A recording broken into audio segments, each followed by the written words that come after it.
तुम बच्चों को बाप ने श्री कृष्ण का चित्र दिया है, जिस चित्र में श्री कृष्ण के बुद्ध रूपी हथेली में स्वर्ग दिखाते हैं और लात में नरक दिखाते हैं।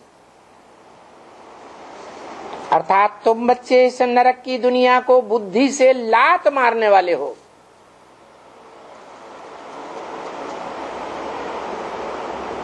तुम बच्चों को पता लग गया पक्का पक्का कि जो मेरे बाप का धंधा वो मेरा धंधा।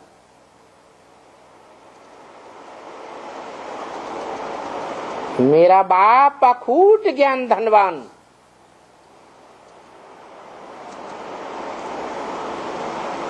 मेरे बाप का धंधा ज्ञान का धंधा।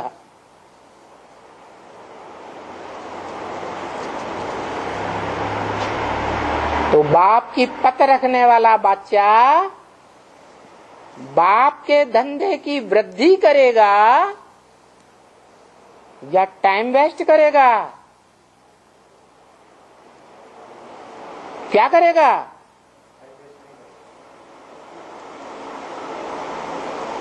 बाप कहते हैं मेरी दिन रात की सेवा है।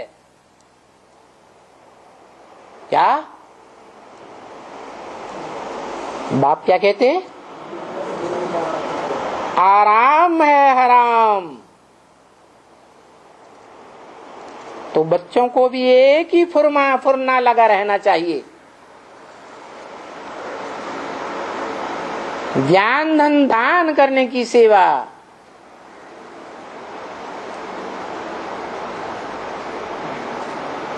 ब्राह्मणों का धंधा क्या? ज्ञान देना, ज्ञान लेना।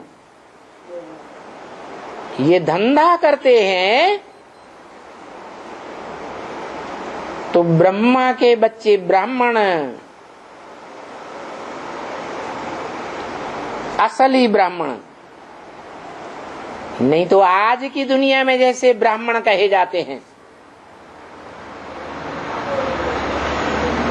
वो कोई ब्रह्मा की औलाद नहीं होते हैं। नहीं तो उन हद और बेहद के ब्राह्मणों से पूछो।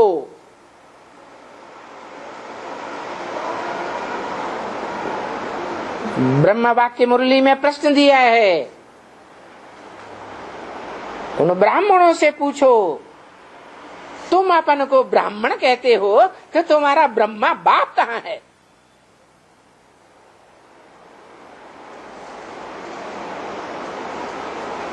वो ब्राह्मण बेचारे बाहरे हो जाएंगे, या तो कहेंगे सूक्ष्म वतनवासी हो गया। तो बोलो तुम्हारा बाप सूक्ष्म वतनवासी, तुम कहां से टपक पड़े?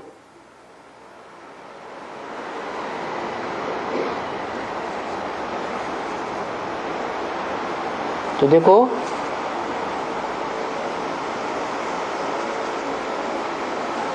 हम बच्चों का तो प्रैक्टिकल बाप है या सूक्ष्म वतनवासी हो गया है या नहीं है? है। भले निश्चयात्मक बुद्धि से हम बच्चे उसे पहचानते हो या न पहचानते हो, लेकिन मानते जरूर हैं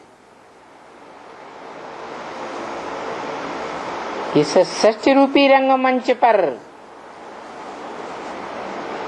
हमको जन्म देने वाला ब्रह्मा बाप मौजूद जरूर है।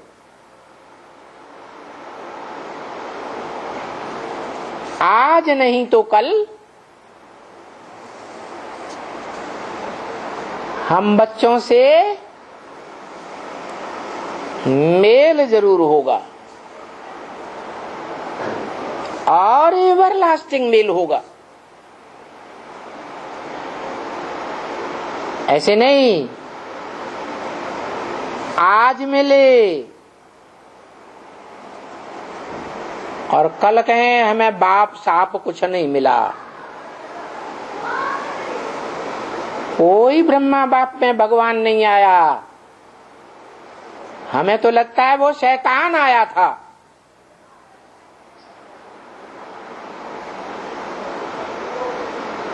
निश्चयात्मक बुद्धि जो गीता में है, निश्चय बुद्धि विजयते।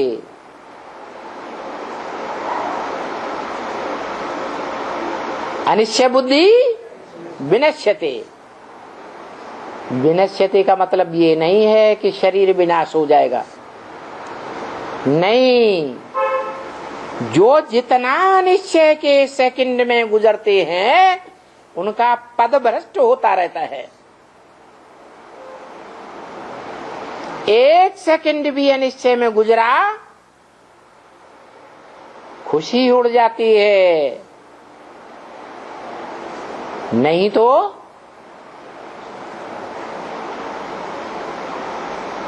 इस सच्च रूपी रंगमंच का डायरेक्टर निराकार बाप जो सदा पर्दे के पीछे रह करके प्रॉम्प्टिंग करता है,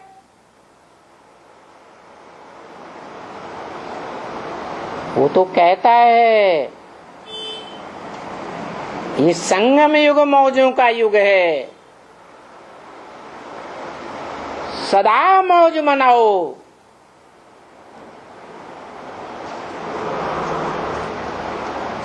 सदा मौज मनाएंगे।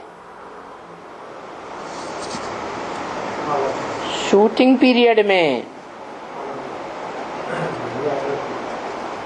रिहर्सल काल में सदा मौज मनाएंगे तो ब्रॉड ड्रामा में भी सदा मौज मनाएंगे। यहां थोड़े समय भी अनिश्चय का अनुभव किया,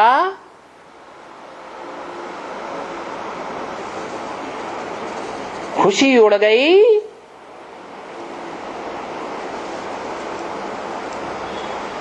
मृत्यु के घाट पहुंच गए।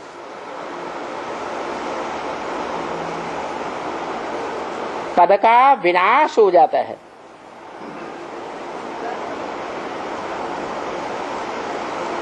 नीचा पद मिलता है तो समाज के सामने आंखें नीची करनी पड़ती है, क्योंकि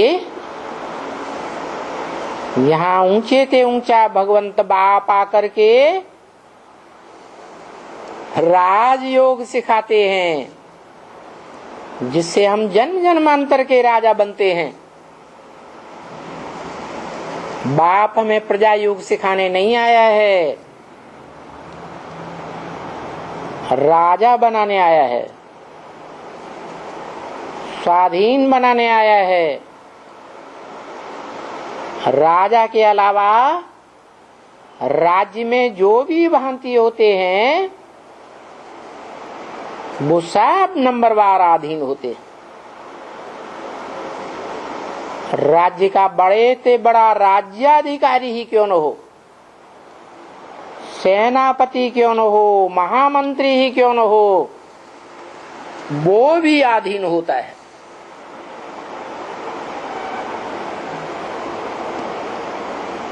फिर छोटे मोटे अधिकारियों का तो कहना ही क्या।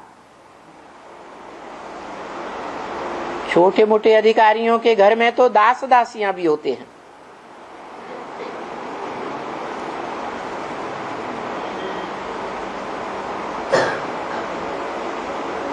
बड़े बड़े साहूकार भी होते हैं प्रजा में, उन्हों के घरों में भी ढेर की ढेर दास दासियां होते हैं। वो सब अधीन।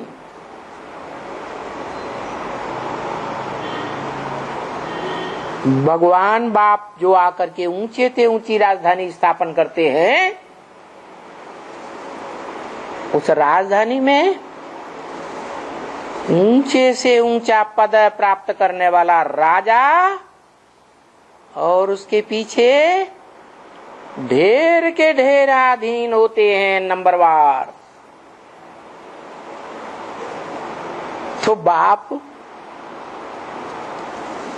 अधीन बनाने आता है या स्वाधीन राजा बनाने आता है?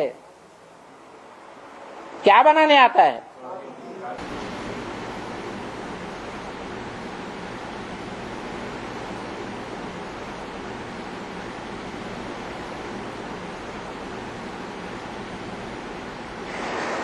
ऐसी राजधानी बनाने आता है, अव्वल नंबर की राजधानी, जिसे वसुधैव कुटुंबकम कहा जाता है। सारी वसुधा के सभी धर्म के मनुष्य मात्र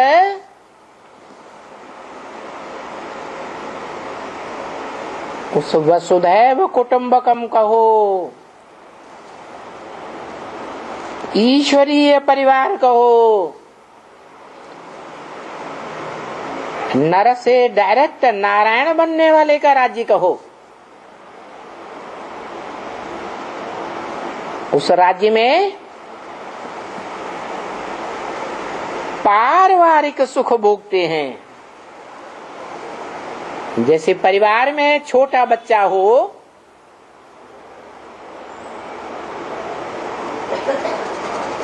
छोटा बच्चा भी कहेगा मेरा राज्य,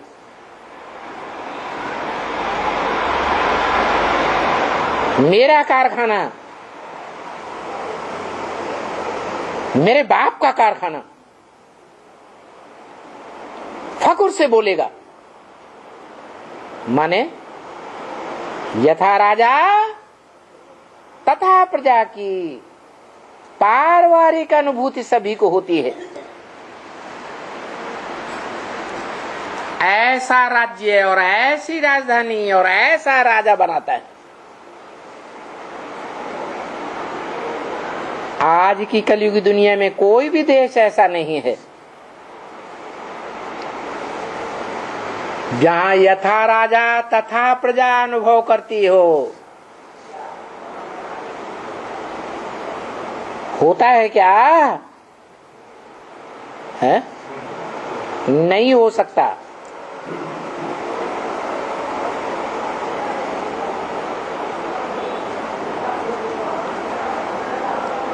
आज की कलयुगी दुनिया में जो भी राजाइयां चल रही हैं, प्रजातंत्र राज्य जिसे कहा जाता है, वो उल्टा हो गया।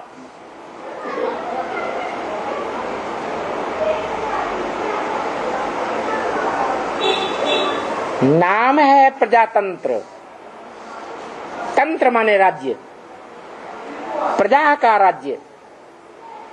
और हर देश में देखा जाए तो प्रजा ही पिटती है और प्रजा के ऊपर शासन करने वाले जो बैठे हुए हैं कुर्सियों पर, वो पीटने वाले हैं।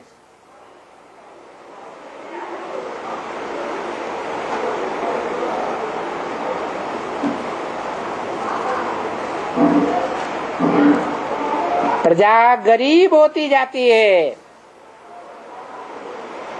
जबकि प्रजातंत्र में, प्रजा के राज्य में राजा सबसे धनवान होना चाहिए। राजतंत्र है, राजा का राज्य है, तो राजा धनवान होना चाहिए ना। लेकिन यहाँ आज की दुनिया में जो देश देशांतर में प्रजातंत्र चल रहा है, उसमें क्या हाल है?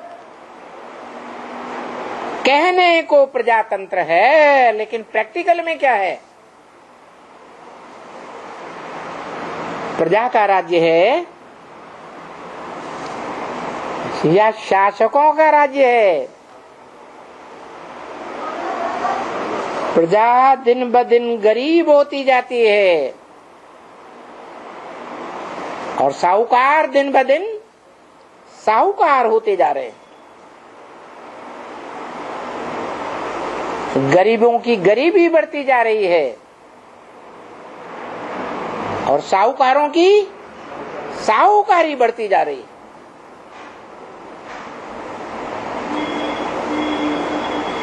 जो नई दुनिया बसाई गई थी, ऊंच ते ऊंच बाप हेवनली गॉडफादर के द्वारा, उस दुनिया में कोई भी गरीब नहीं।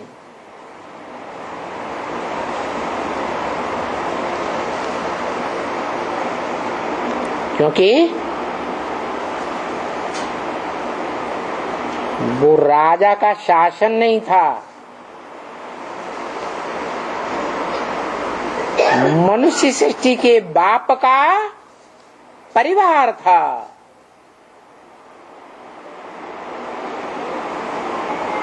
मनुष्य सृष्टि का बाप जो पुरुषार्थी जीवन में नर था, उसी पुरुषार्थी जीवन में नर से नारायण विश्व का मालिक बनता है। जिसने गरीबी भी देखी है, अति की, और वो साहूकारी भी देखता है।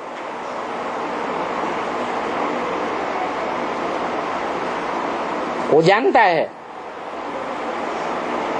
कि दुनिया में सबसे बड़ा दुख कौन सा होता है।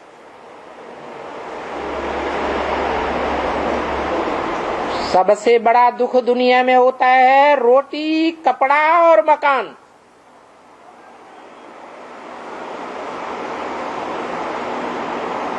जिनको आज की दुनिया में वो मुहैया मिल रहा है, उन्हें अनुभव नहीं है।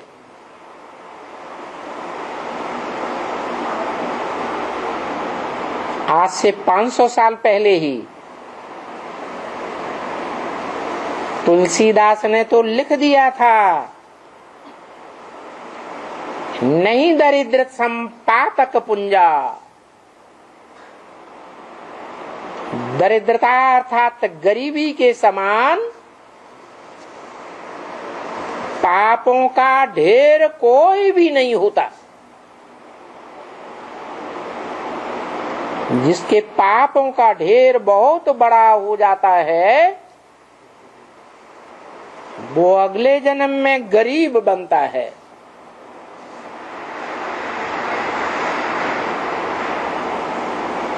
रोटी, कपड़ा और मकान के लिए दर दर भटकना पड़ता है।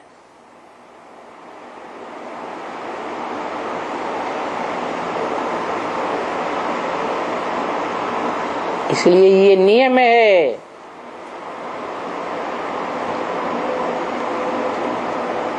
कि जो भी धर्म पिताएं हुए हैं,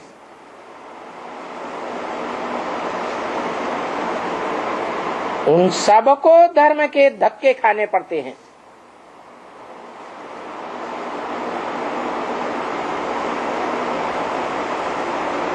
धर्म के धक्के खाते हैं तो अपने धर्म में सर्वोच्च पद पाते हैं। इसलिए इशारा दिया है ब्रह्म वाक्य मुरली में, आज की 500-700 करोड़ मनुष्य सृष्टि में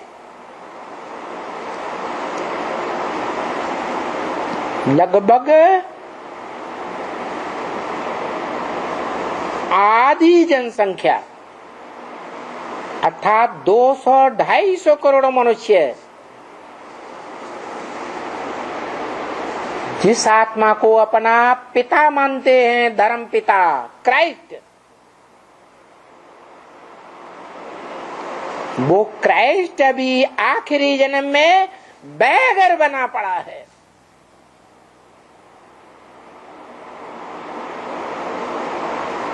क्रिश्चियंस को सुनकर के क्रोध आएगा।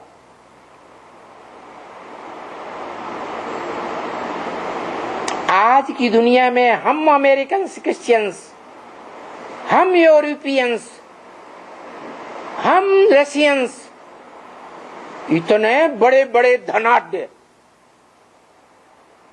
महल माड़ियों अटारियों वाले,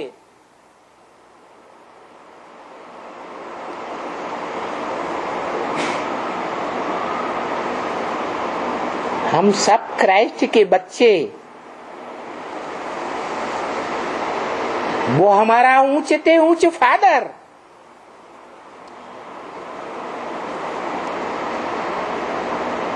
हम जिस इबादत घर में जाते हैं वो गिरजाघर का मुखिया हमारा फादर। हम उसका कितना मान करते हैं। दुनिया के जितने भी गिरजाघरों के फादर्स हैं उन सबका मुखिया पोप।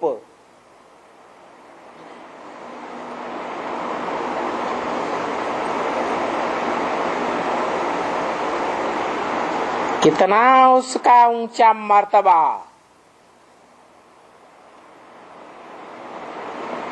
अरे वो तो आखिरी जन्म का पोप है।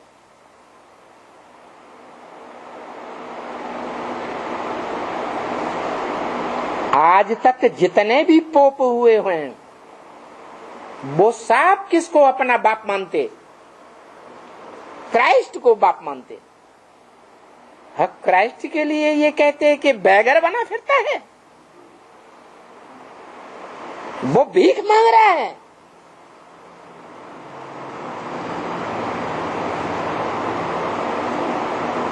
बहुत लाल पीली आंखें करेंगे, लेकिन किसके ऊपर क्रोध करेंगे? जिस व्यक्तित्व ने बोला था कि क्राइस्ट इस समय बैगर के रूप में है, वो दादा लेखराज ब्रह्मा तो शरीर छोड़ गए। हम तो उनकी बोली हुई बातों को रिपीट कर रहे हैं। हमारी इसमें क्या गलती? हम तो खुद ही कहते हैं कि जो भी धर्म की स्थापना करने वाले धर्म पिताएं होते हैं उनको धर्म के धक्के जरूर खाने पड़ते हैं। चाहे वो क्राइस्ट हो, क्रॉस पर चढ़ाया जाता है समाज के द्वारा, चाहे वो मोहम्मद हो,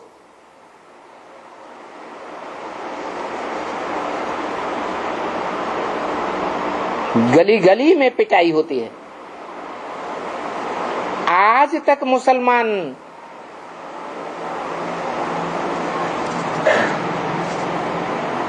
छाती पीट पीट कर रोते हैं, हाय हुसे हम न हुए, हाय हुसे हम न हुए, हम होते तो हम जाने क्या कर देते, खून पसीना एक कर देते।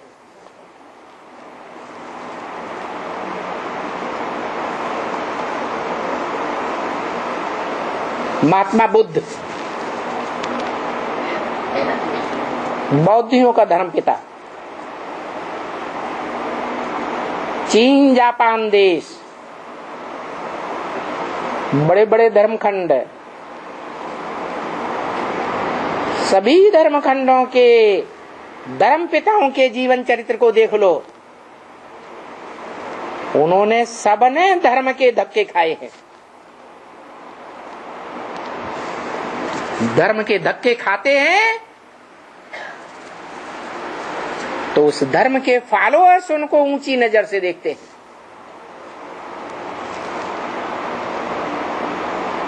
और वो अपने धर्म में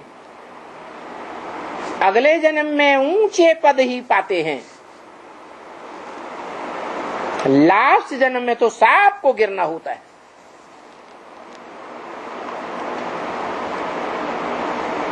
वो तो सब धर्म पिताएं हैं द्वैतवादी दुनिया के। जिस द्वैतवादी दुनिया में दो दो धर्म होते हैं, दो दो धर्म पिताएं, दो दो राज्य, दो दो कुल, दो दो भाषाएं, 2 से 4, 4 से 8,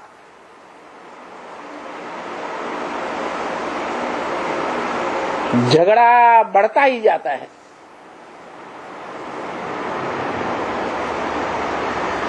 कि द्वैतवादी दुनिया के धर्म पिताएं भी ग्रेट फादर्स कहे जाते हैं, महान धर्म पिताएं।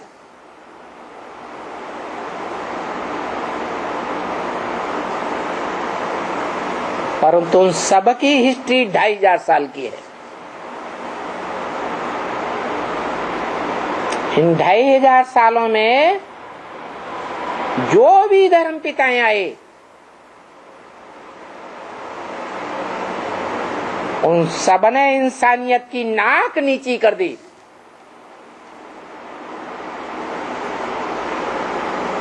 इंसान हैवान बन गया।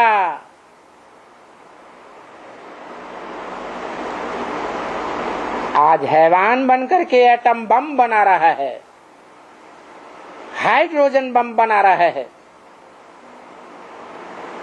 दुनिया के दिलों में कितनी बड़ी दहशत पैदा कर रखी है।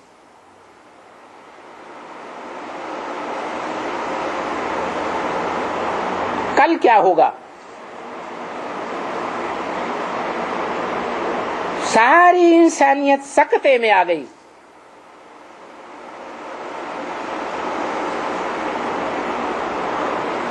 मतलब इन 2500 वर्षों में इन द्वैतवादी देहधारी धर्म पिताओं ने और खासकर इनके फॉलोअर्स ने देह अहंकार में आकर सारी मनुष्य सृष्टि की मेंटलिटी को नीचा गिराया है।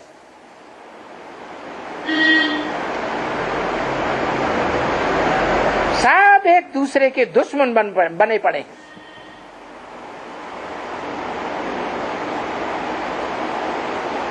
जानवरों से भी जास्ती नीची मेंटलिटी बन गई।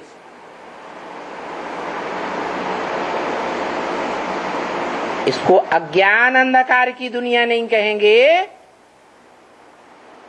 तो क्या ज्ञानियों की दुनिया कहेंगे? ज्ञान रोशनी है, अज्ञान अंधकार है।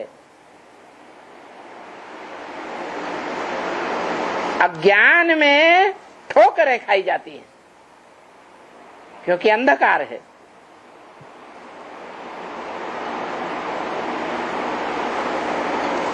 ज्ञान की रोशनी सुखदाई है। ज्ञान की रोशनी को दिन कहा जाता है। अज्ञान को अंधकार की रात कहा जाता है। दिन और रात बराबर होते हैं। दुनिया की हर चीज 4 अवस्थाओं से पसार होती है। कोई भी चीज ले लो, मनुष्य ले लो, कोई जानवर ले लो, नदी ले लो, पहाड़ ले लो, दुकान ले लो, मकान ले लो, किला ले लो, सब 4 अवस्थाओं से पसार होते। सबसे पहली अवस्था है सतोप्रधान, सुखदाई, और लास्ट की अवस्था है दुखदाई, तमोप्रधान। माना पहली 2 अवस्थाएं हैं सुखदाई और बाद की दुखदाई अवस्थाएं। तो जो सुख आता है सुखदाई स्टेज, वो ज्ञान से आती है। जहां ज्ञान होता है वहां सुख होता है। जहां अज्ञान होता है वहां दुख होता है। तो समझ जाना चाहिए ये देहधारी धर्म पिताओं की दुनिया बनाई हुई है। ये देह के अहंकार में रहने वाले 5 तत्वों से बने हुए इस देह को बड़ा महत्व देते हैं।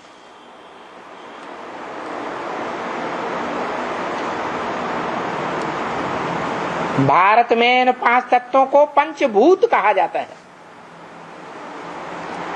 ये पंचभूतों की दुनिया भौतिकवादी दुनिया है। आज सारा मानवीय समाज भौतिकवादी दुनिया के आलोड़न में रचा पचा है। तन की शक्ति, धन की शक्ति, मन की शक्ति, समय की शक्ति सारी पंचभूतों में लगाई हुई है।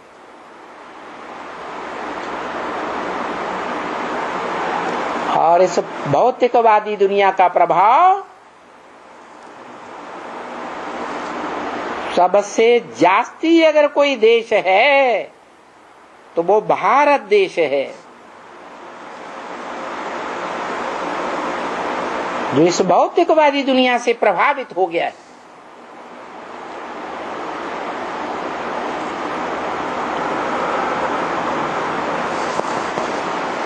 किसी को पता नहीं कि पंचभूतों से बनी हुई इस देह में जो आत्मा है वो मुख्य चीज है।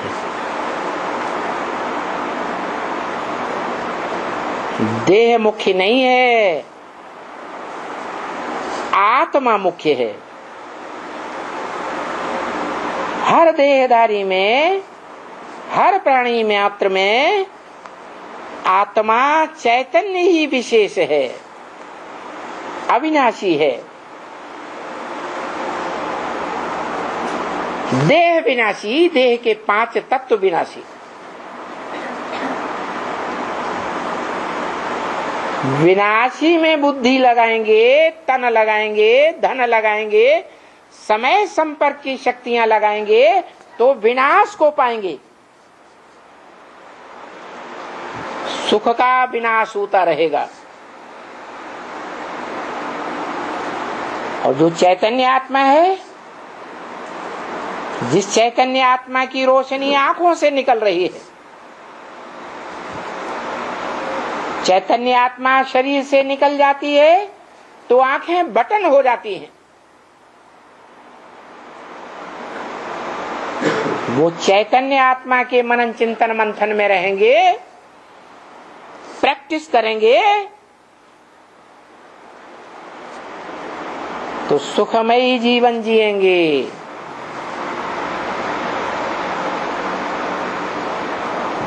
ऐसा सुखमय जीवन जिएंगे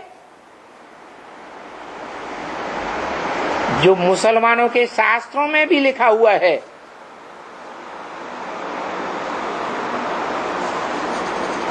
कि जब इस दुनिया में दुनिया की बड़े से बड़े दुखदाई स्थिति हो जाएगी, इस दुनिया में कयामत बर्पा होगी, उस टाइम पर खुदा के बंदे जो रूहानियत की स्टेज में रहेंगे, रूह माने आत्मा, आत्म की स्मृति में रहने वाले होंगे, वो बड़े मौज में रहेंगे।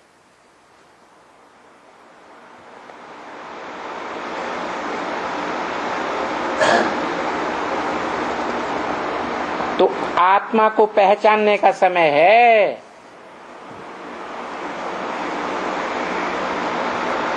अविनाशी सुख पाने का समय है। और ये अविनाशी सुख, जो अविनाशी आत्मा है, उस अविनाशी आत्मा के बाप से ही मिल सकता है।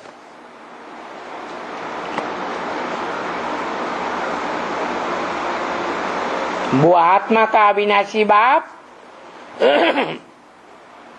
डायरेक्ट सुख नहीं देता,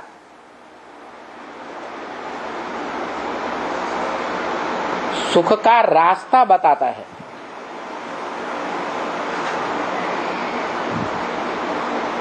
अगर डायरेक्ट सुख देता हो तो 500-700 करोड़ मनुष्यों को बराबर सुख दे दे।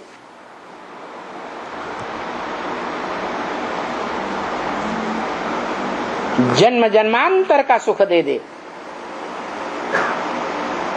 लेकिन नहीं, वो आत्माओं का बाप है, अविनाशी आत्माओं का बाप। वो सबका कल्याण तो चाहता है और सबका कल्याण करने का रास्ता भी बताता है, लेकिन उसके बताए हुए रास्ते को नंबरवार फॉलो करते हैं।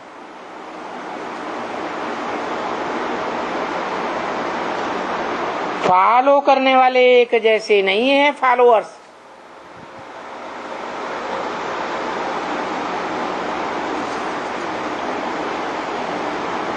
वो आत्माओं का बाप तो है, अविनाशी बाप है। सबको अविनाशी वर्षा देता है।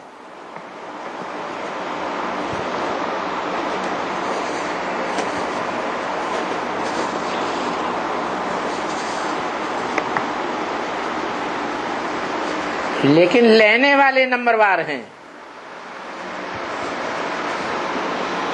क्यों? क्योंकि कोई आत्माएं हैं जो जन्म जन्मांतर धर्म पिताओं देहधारियों से प्रभावित होकर रही है, और कोई आत्माएं हैं जो जन्म जन्मांतर आत्मिक स्थिति में रहने की जिसने ज्यादा से ज्यादा प्रैक्टिस की है। शूटिंग काल में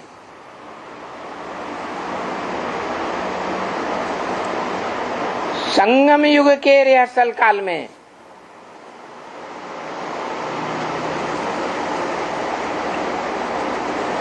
हीरो पार्टधारी के साथ जन्म जन्मांतर रही हैं, तो प्रैक्टाइज्ड हो चुकी हैं।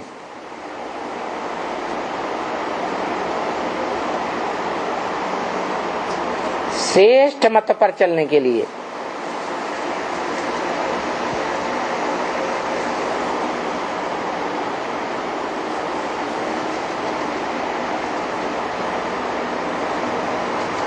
तो हर आत्मा में अपने अपने प्रकार का प्रभाव पक्का हो चुका है, स्वभाव पक्का हो चुका है। जैसे नाली के कीड़े का स्वभाव होता है, नाली के कीड़े को नाली में से निकाल करके साफ सुथरे ईश्वर के वो सूर्य के प्रकाश में रख दो, वो तिल मिलाएगा, बिल मिलाते हुए फिर नाली में घुस जाएगा।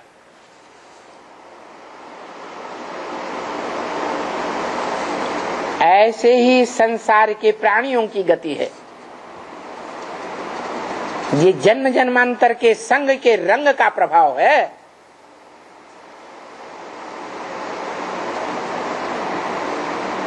ये तो सत्य बात है।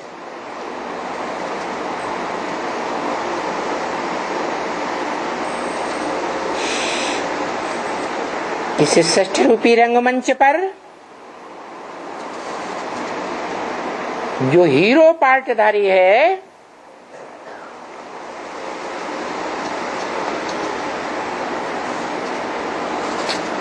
हीरो की तरफदारी करने वाली आत्माओं को विशेष सहयोग देता है।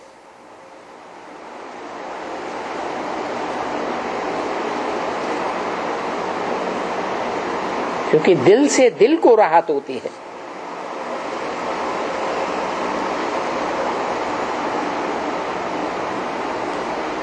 वो मानवीय हीरो पाटधारी है।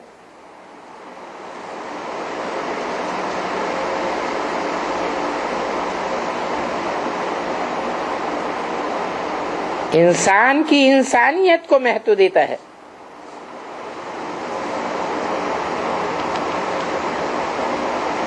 हैवान को तरजीह नहीं देता, परंतु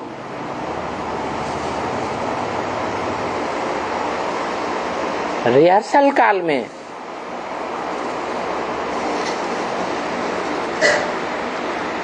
जब ऊंचे के ऊंचा भगवंत माने जाने वाली सुप्रीम सोल इस सृष्टि पर आती है तो उसे आप समान बनाती है,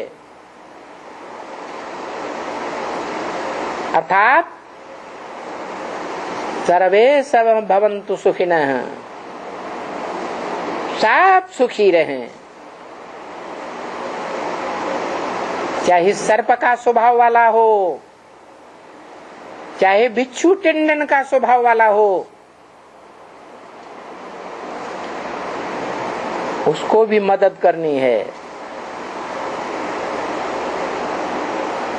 सुखी बनाना है।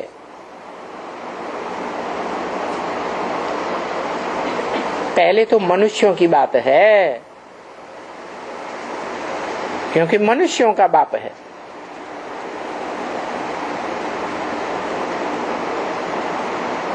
हर एक आत्मा अपनी जाति को तरजीह देती है, तो मनुष्यों का काम है, इंसान का काम है इंसानों को सहयोग देना, लेकिन पहचान देनी पड़ती है कि इंसान कौन है और हैवान कौन है। इंसान का मतलब ही है शान में रहने वाला, देह की शान में रहने वाला नहीं, देह के अहंकार में रहने वाला नहीं, क्योंकि हम देह नहीं हैं, हम तो आत्मा हैं। आत्मा की शान में रहने की बात है। हम राजा नहीं हैं,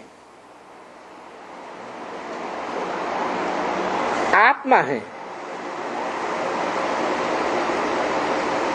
हम आत्मा बाप के बच्चे हैं। बाप जिस तन में आता है उसका नाम ब्रह्मा रखता है, तो हम ब्रह्मा के बच्चे ब्राह्मण हैं। ब्राह्मणों का काम है आत्मिक स्थिति में रहना, आत्मा के बाप को याद करना और सभी को ये पहचान देना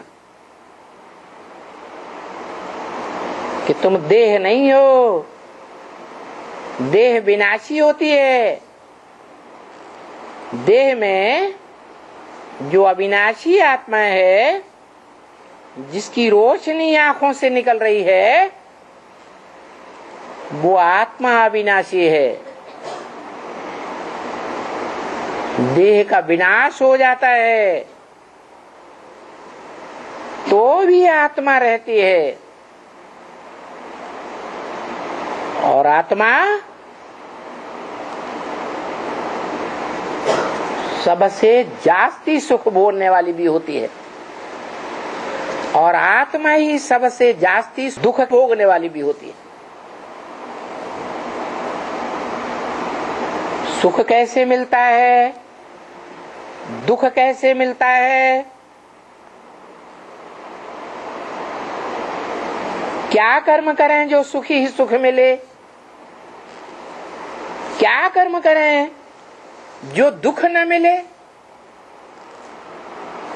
वो कर्म कर्म गति का रास्ता, कर्म अकर्म और विकर्म की गति का रास्ता ऊंचे से ऊंचा भगवंत आकर के बताता है। क्योंकि और सब मनुष्य आत्माएं जन्म मरण के चक्र में आने वाली हैं, इसलिए पूर्व जन्मों की सारी बात भूल जाती है। कोई को जन्म जन्मांतर की सच्चाई याद नहीं रहती है।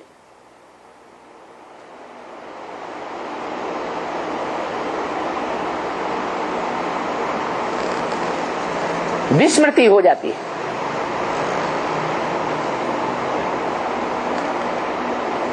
क्योंकि मृत्यु एक ऐसा एक्सीडेंट है, बड़े से बड़ा एक्सीडेंट। जैसे मनुष्य के जीवन में कोई बड़ा एक्सीडेंट होता है, सर कुचल जाता है, वाह खुदा न खास्ता जीवित बच गया, तो पहले की सारी बातें भूल जाती है। ऐसे ही ये मृत्यु भी एक महान एक्सीडेंट है, और ये एक्सीडेंट जन्म जन्मांतर होता आया है।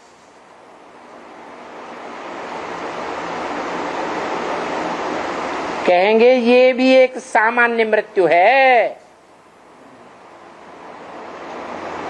परंतु इस दुनिया में एक ऐसा भी टाइम आता है जब सामान्य मृत्यु नहीं होती, सारी दुनिया की महामृत्यु हो जाती है। सभी मनुष्य आत्माएं तो क्या, प्राणी मात्र को अपने शरीर छोड़ने पड़ते हैं। उस महामृत्यु के बाद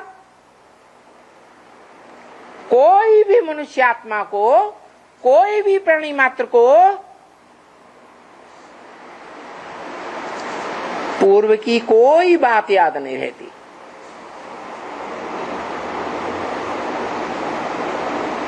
क्योंकि ये महामृत्यु है, ये बड़े से बड़ा दुनिया का एक्सीडेंट है।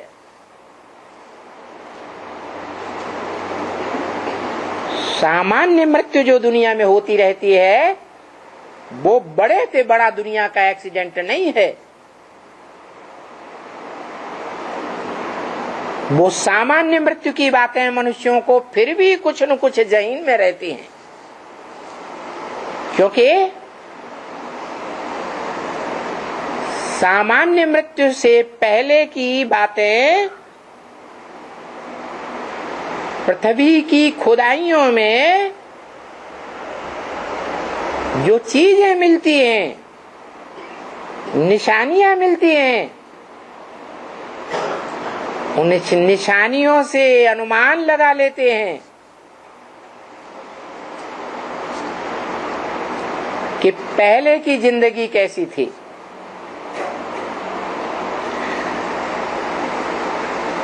तो वो 2500 वर्ष का इतिहास मिलता है,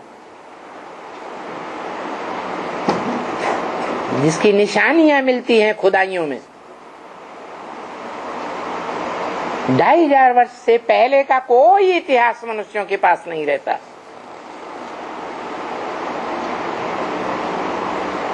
और ये 2500 वर्ष का मानवीय इतिहास दुखों का इतिहास है।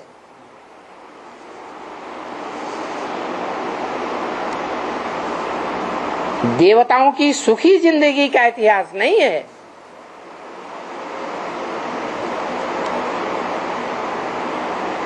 जो हेवनली गॉडफादर ने आकर स्थापन किया था, जिस हेवन में सुखी ही सुख होते हैं, दुखों का नाम निशान नहीं होता। और देहधारी मनुष्यों के द्वारा जो भी धर्म पिताएं आए, उन धर्म पिताओं के द्वारा जो धर्म स्थापन होते हैं, उन धर्मों में दुख ही दुख बढ़ता जाता है, यहां तक कि सुख का नाम निशान नहीं रहता।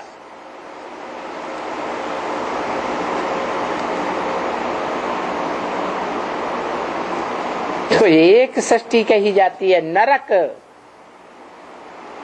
नर माने मनुष्य। मनुष्य जो कुछ प्रयास करता है उससे नरक बनता है।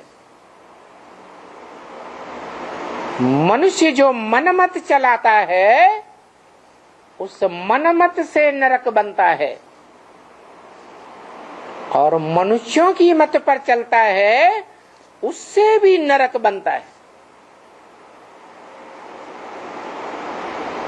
और जो मनुष्य नर कहे जाते हैं उस नर को नारायण बनाने वाला भगवान जब इस सृष्टि पर आता है, जो मनुष्य को देवता बनाता है, उसकी मत पर जो चलते हैं वो जन्म जन्मांतर की सुखी जिंदगी बनाते हैं। इसलिए कहा जाता है,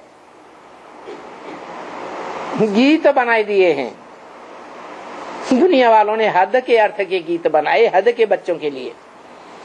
नन्हे मुन्ने बच्चे तेरी मुट्ठी में क्या है, मुट्ठी में है तकदीर तुम्हारी।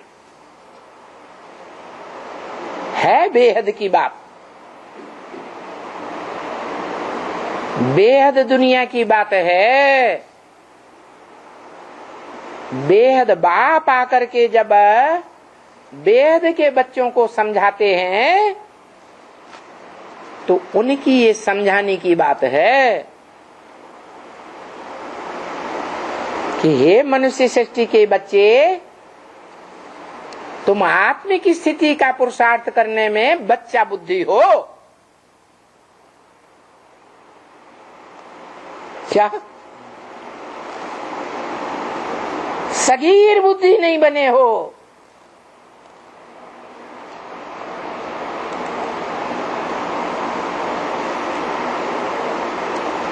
सगीर बुद्धि बन जाएंगे तो तुम बाप को पूरा पूरा पहचान लेंगे।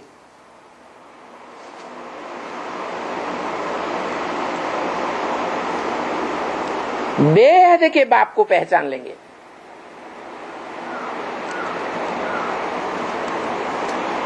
जो बेहद का बाप विश्व पिता कहा जाता है, विश्व की बादशाही लेता है तब विश्व पिता कहा जाता है। विश्व की राजाई ऐसे नहीं मिल जाती है। राजाई उन्हीं को मिलती है जो लड़ाई करते हैं। पहले लड़ाई के बाद ही राजाई स्थापन होती है।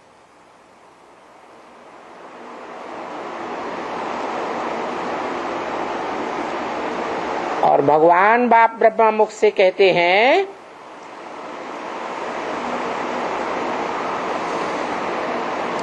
ये बड़े ते बड़ी दुनिया की लड़ाई तुम बच्चों के सामने खड़ी है, जिसका नाम है महाभारी महाभारत गृह युद्ध।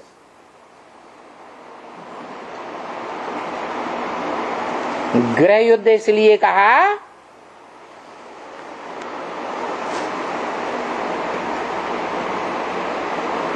कि जो भारत माता है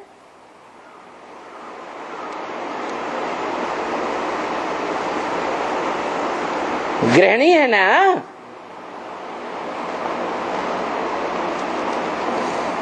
कि जड़ जमीन है? भारत माता है माना चैतन्य है। जो कहते हैं भारत माता की जय, जड़ जमीन की जीत और हार होती है क्या?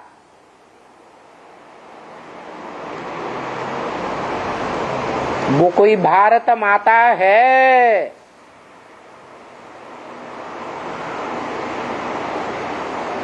जहां से ये लड़ाई निकलती है दुनिया में और सारी दुनिया को भस्म कर देती है। जो ब्रह्म वाक्य मुरली में बोला,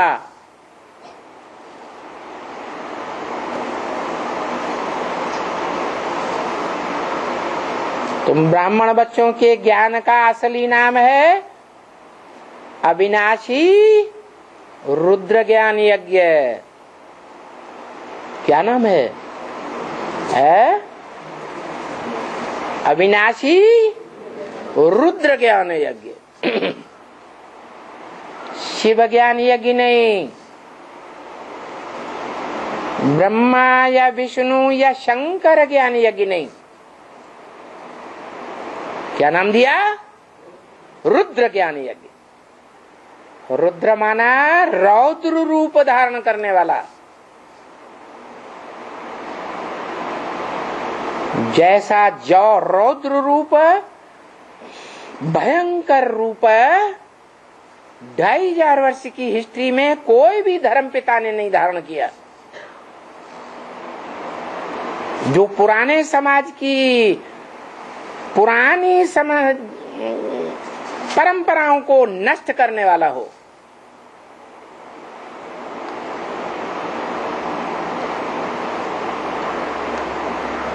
ये एक ही रुद्र है संसार में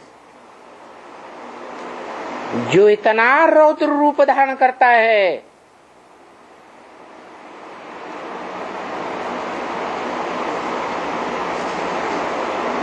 जो दुनिया का सर्वोपरि ग्रंथ श्रीमद् भगवत गीता गाई हुई है, उसमें लिखा हुआ है, वो बोलता है रौद्र रूप धारण करके, सर्वधर्मान परित्यज्य माम एकम शरणम व्रज। क्या कहता है? सब धर्मों को त्याग दे, मेरी शरण में आ जा। सब धर्मों को त्यागेगा तो धर्म पिताओं को नहीं त्यागेगा है? धर्म पिताओं को भी त्याग देगा।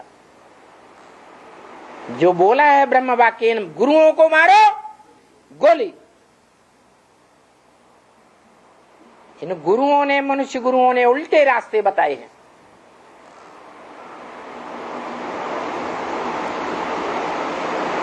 हमारी तो बेहद की भाषा है, हद की गोली मारने की तो बात ही नहीं है। कौन सी गोली मारने की बात है? ज्ञान की गोली मारो। भले आग बबूला हो जाएं तो हो जाएं।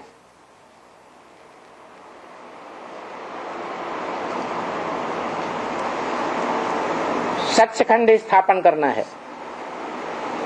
सच बोलना है, सच खाना है। नहीं तो दुनिया में तो उल्टी चाल है। झूठ है लेना, झूठ है देना, झूठ है भोजन, झूठ चबेना। सारे जीवन के हर कर्म में, कर्मेंद्रियों में झूठ ही झूठ भरा पड़ा है। तुम बच्चों को तो सच्चे खंड स्थापन करना है। तुम्हारा तो सच्चा पातशाह आया हुआ है। सच्चे बादशाह की आर्डर पर चलना है। तुम्हारी रूहानी मिलिट्री है।